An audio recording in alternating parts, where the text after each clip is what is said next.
Selamat malam. Kita patut bersyukur, berterima kasih. Kita akan belajar bersama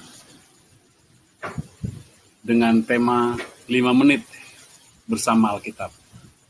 Tahun baru, tahun penuh sukacita, tahun yang penuh berkat, tidak pernah berkesudahan kasih Tuhan. Kenapa kita membaca Alkitab? Karena saudara dan saya adalah pencinta Alkitab kebenaran.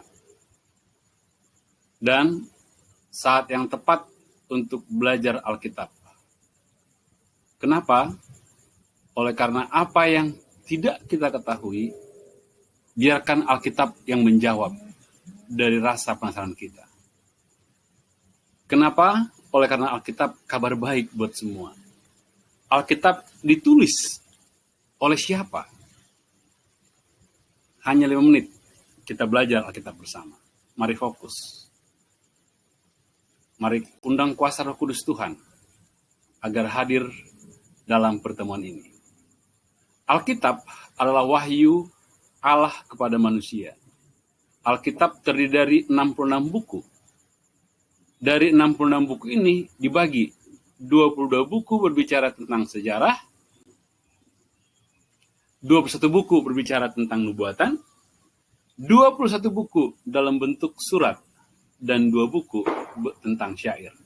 Saudara dan saya boleh jadi sudah paham 2 buku terakhir ini, yaitu apa? Kidung Agung dan Pengkhotbah. Ya.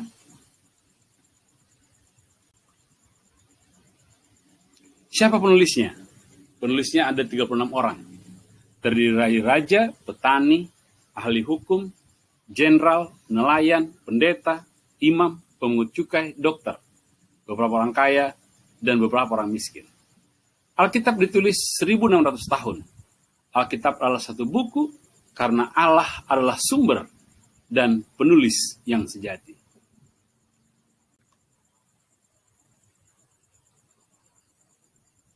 Sebelum kita lanjutkan, kita berdoa. Bapa di surga, urapikan dengan kuasa-Mu, agar apa yang kami pelajari, kami pahami. Dalam nama Yesus kami berdoa, amin. Siapa yang menurunkan Alkitab? Kita baca dalam 2 Petrus 1:21, sebab tidak pernah nubuat dihasilkan oleh kehendak manusia, tetapi oleh dorongan Roh Kudus orang-orang berbicara atas nama Allah.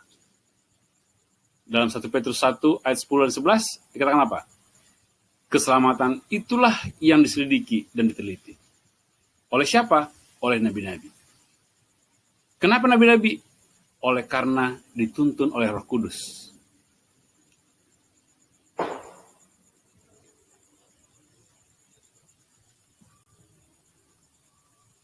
Siapa menyatakan masa mendatang? Amos 3 ayat 7. Sungguh Tuhan Allah tidak berbuat sesuatu tanpa menyatakan keputusannya kepada hamba-hambanya, para nabi. Kita bersyukur segala sesuatu yang terjadi di dunia ini, Tuhan sudah sampaikan terlebih dahulu lewat hamba-hambanya. Apakah para nabi mengakui pekabaran mereka dari Allah? Saya ulang. Apakah para nabi mengakui pekabaran mereka dari Allah?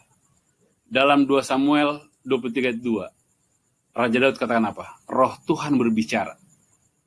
Yeremia sendiri mengatakan, Tuhan mengelurkan tangannya dalam Yeremia 1 ayat 9. Dalam Yehezkiel 2 ayat 7, sampaikanlah perkataan-perkataanku. Ku di sini huruf besar, K-nya huruf besar. Berarti Allah. Lukas 1 ayat 7, di mana Imam Zakaria dipenuhi oleh Roh Kudus. Dengan cara apa Yohanes Kasih berbicara tentang wahyu?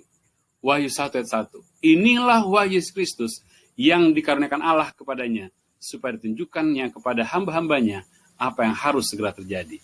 Dan oleh malaikat-malaikatnya yang diutusnya, ia telah menyatakan kepada hambanya, Yohanes. Dengan cara apa Yohanes Kasih berbicara tentang wahyu? Wahyu 1:2. Yohanes telah bersaksi tentang firman Allah dan tentang kesaksian yang diberikan oleh Yesus Kristus, yaitu segala sesuatu yang telah dilihatnya. Kesimpulan, Allah berulang kali dalam berbagai cara berbicara kepada moyang kita dengan perantaraan para nabi-nabi. Ibrani 1 ayat 1. Alkitab adalah buku Allah. Alkitab adalah firman-Nya, maka akan berdiri selama-lamanya. Alkitab merupakan perintah dari bibir Yesus yang tidak kulanggar. Ayub berkata dalam Ayub 32 ayat 12. Tuhan memberkati kita dan kita akan bertemu kembali besok di lanjutan kenapa kita harus mempelajari Alkitab. Mari kita berdoa. Hanya kuasa-Mu ya Bapa menyanggupkan kami memahami firman-Mu.